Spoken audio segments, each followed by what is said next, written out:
Hello everyone! When I made my first video, which has been the most successful one so far on this channel, I've devoted it to the position with the isolated pawn, telling how to handle it and how to make use of an isolated pawn if you happen to have it. In this video I would like to cover the opposite topic, what to do if you want to fight an isolated pawn successfully. At the same time, I'd like to share an innovation that I will try to implement on the channel. A few students of mine have told me that while they find the content interesting, pretty often it's difficult to find out before watching the video if it's suitable for your particular level or not, which is why now I would try and I would like to see your reaction and appreciate your comments on that. So from now on I would like to try to write in the name of every single video what is the minimum level I think that is suitable for watching this video. So for instance, on this one I would probably write something like 1300 and higher, which means that if you are lower rated, probably now you should concentrate on some other things, and if you are higher rated, so if you are rated 1400 and above, then probably it will be an extremely useful content for you personally. And let's see how it goes. I would also consider renaming some older videos as well. And now let's go ahead and look at the game. It was a game, the white player was Tigran Petrosyan, who was obviously and is obviously considered one of the greatest positional players ever. So let's try to see how he defends against any possible ideas that black has as a side that has isolated pawn and tries to get an attack, and how he just benefits from the weakness of this pawn later on. The game featured c4, knight to f6, knight to f3, e6, knight to c3. We will not really concentrate that much on the opening moves, even though for those who are interested in this position, I'd like to say that such moves as knight c6 or pawn to a6 are somewhat more precise here. And later on, for instance, after knight c6, if white ever hurries to take on c5, the black bishop can take the pawn back in one go rather than in two, which happened in the game after bishop to e7, takes, and now white took. If the bishop stayed on f8, it could have recaptured in one move, which would of course have saved black a tempo. Bishop to c5, bishop to e2. Both sides have been developing their pieces so far. Now white's main moves have been a3 and b3. To be honest, I have always liked a3 more, intending to go for the extended fianchetto by means of b4, and then bishop b2, rook to c1. b3 is fine though as well, bishop to e6. And now it's quite important to find out how to deal with the typical idea when black tries to simplify the position by such a pawn thrust and kill all the tension in the center. At the moment he cannot really do that, but why? Please pause the video and think. At the moment it's not possible, since after the simple knight to a4, white would simply hinder the bishop and, I guess, win the pawn on d4. The bishop has to go somewhere, and then white would simply capture the pawn. However, if black prepared it with such a move as a6, the point being that on the next move after d4, knight a4, he would be able to retreat bishop a7, keeping control over the d4 square. White would simply go bishop to b2, and now d4 doesn't work either because of knight a4, and then the pawn hangs anyway. So black cannot simplify the position that fast, and has to play with an isolated pawn. I would rather consider a6 though anyway, and after bishop b2, say bishop a7, the next move would be bishop to g4, followed by queen to d6, rook to d8, and then bishop to b8, setting up a lovely threat of just declaring a mate on h2. And, in my opinion, that is the most active setup, which I have always tried to use myself in these positions, and which does give black reasonable counterplay. However, black on bishop e6, not the most active strategy, and it's not a very good idea overall in such positions to stay passive, because your isolated pawn is a long-term weakness, so you need to make up for it with the concrete counterplay. Bishop to b2 was played. And here, once again, a6, bishop a7 seems to be making a lot of sense to me. However, black went queen to e7. As we will see, instead of keeping more pieces on the board, black tries to swap a few, hoping that he would hold the worst endgame, and as we will see later on, it just doesn't work out. Knight to b5, a6, knight to d4.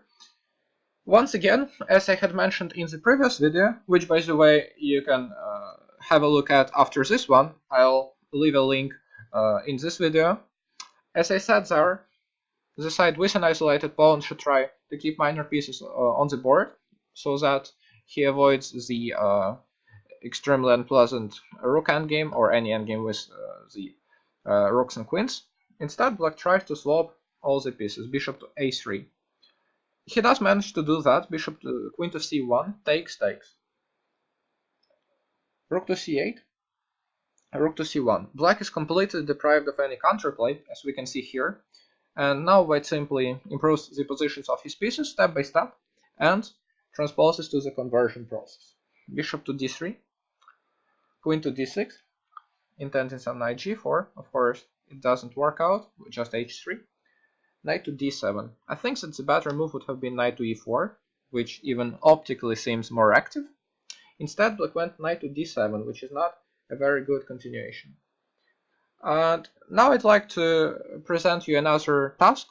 How would you continue if you were white?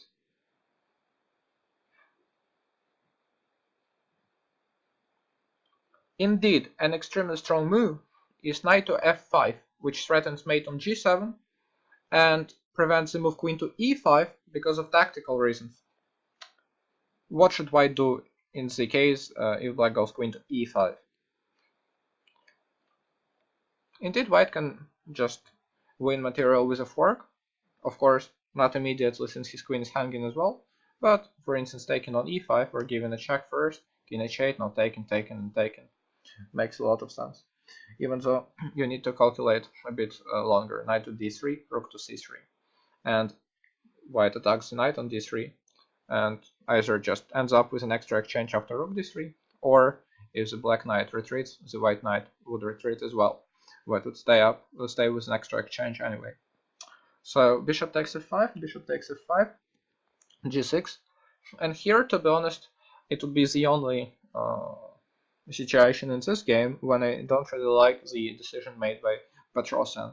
I myself would simply capture on d7, and after queen d7, for instance rook to d1, I would just double up with rook to d4, rook to d1, queen to d2, and in my opinion the position is extremely difficult for black, who is just about to lose his pawn on d5, as if black doubles up to protect it, e4 would make sure that white would still win his pawn.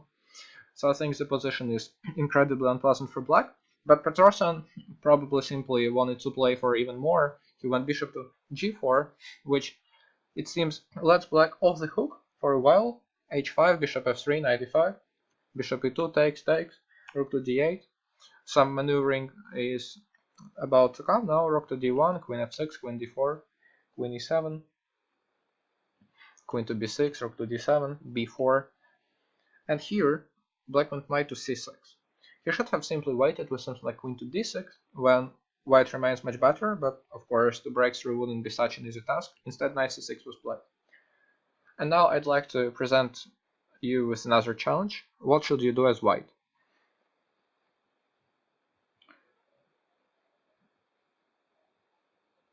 If you were to solve this position, even though the first move might seem rather obvious, in fact you'd need to calculate quite a long line, which I hope you managed to do. White took on a6. The point being that now if the queen takes on b4, white would capture back, knight b4, and now bishop c4 is an extremely strong continuation. Because then, after the next move a3, the pawn on d5 is just about to fall. Black can not do anything about it. So black took on b4 with the knight, bishop to b5, rook to c7, a3, knight to c2, rook takes d5, knight takes a3. And it seems that black managed to deal with the first wave of white's storm, so to speak. However, Petrosian calculated somewhat farther. And if you didn't, you have another chance to stop, pause the video, and think how to continue as white.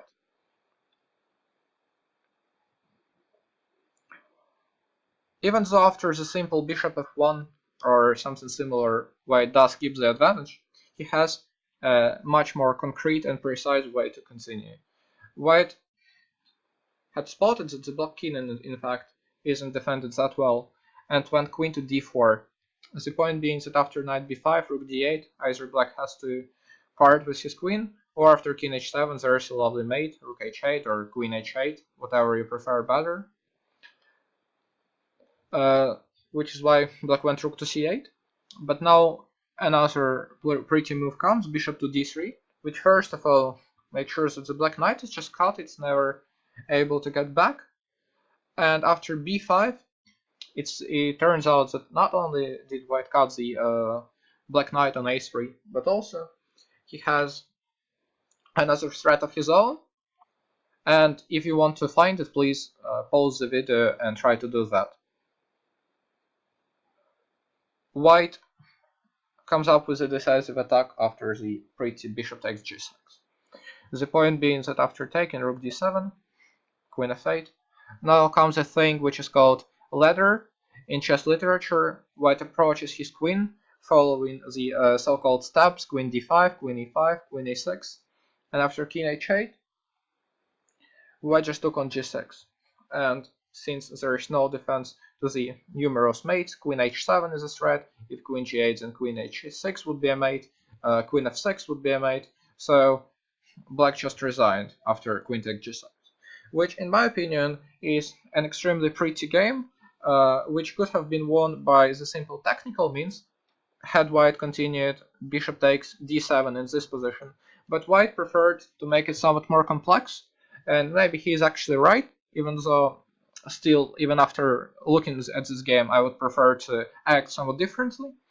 But I think that it presents us with a rather clear understanding of how to fight the isolated pawn, and why is it dangerous not to play active chess if you have an isolated pawn, because as pieces are getting traded, you're having less and less counterplay, and just have to suffer in a position when the central isolated pawn is weak, and a square on d5, the square on d5 is weak as well. So I hope you got a better idea of how to fight the isolated pawn, and if you want to understand how to play with it, please have a look at the other video, which I would attach at the moment. I hope that you would benefit from this commentary, and please let me know in the comments what do you think. Also, let's try to find out whether this new method, when I'll be trying to establish the target audience for every single video by writing the minimum rating floor for every single video in its name, whether it would work or not. So thanks for your attention, and see you in the next clip.